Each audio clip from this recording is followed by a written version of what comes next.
పాకిస్తాన్‌లో గుర్తు తెలియని వ్యక్తులు కాల్చి చంపడమో, లేదా యాక్సిడెంట్‌లో సహసిద్ధంగా మరణం పేరుతో చచ్చిపోవడమో, లేదంటే ఆహారం తిన్నప్పుడు చచ్చిపోవడమో, గుండె నొప్పొచ్చి చచ్చిపోవడమో, ప్రమాదవశాత్తు కారు గుద్దుకుని చచ్చిపోవడమో, ప్రమాదవశాత్తు డాబా మీద నుంచి పడి చనిపోవడమో, ఇట్లాగ చచ్చిపోతున్నారు భారత వ్యతిరేక శక్తులు.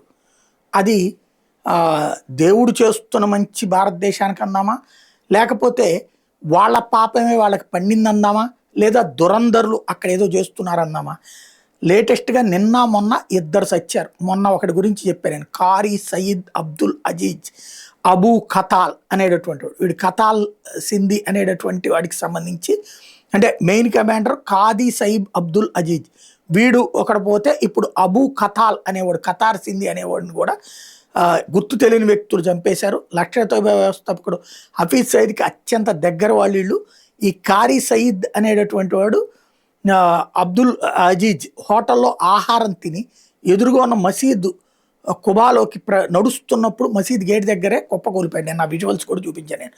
ఇకపోతే ఇప్పుడు పాకిస్తాన్లోని పంజాబ్ పరిధిలో ఉన్నటువంటి జీలం సింధు ప్రాంతంలో అబూ ఖతల్ అనేటటువంటి వాడిని అజ్ఞాత వ్యక్తులు తుపాకులతో కాల్చి చంపారు. లష్కర్ తోయిబా తరపున జమ్మూ కాశ్మీర్లో చనిపోయిన తీవ్రవాద కుటుంబాలను ఆదుకునే బాధ్యత ఈ కారీ సయీద్ అబ్దుల్ అజీజ్ది.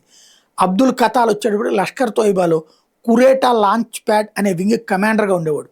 జమ్మూ కాశ్మీర్లోని రాజౌరి, పూంచ్ ప్రాంతాల్లోని ఉగ్రవాదుల చొరబాట్లు, దాడుల వెనకాల వీడే కీలకమైనటువంటి పాత్ర పోషించేవాడు.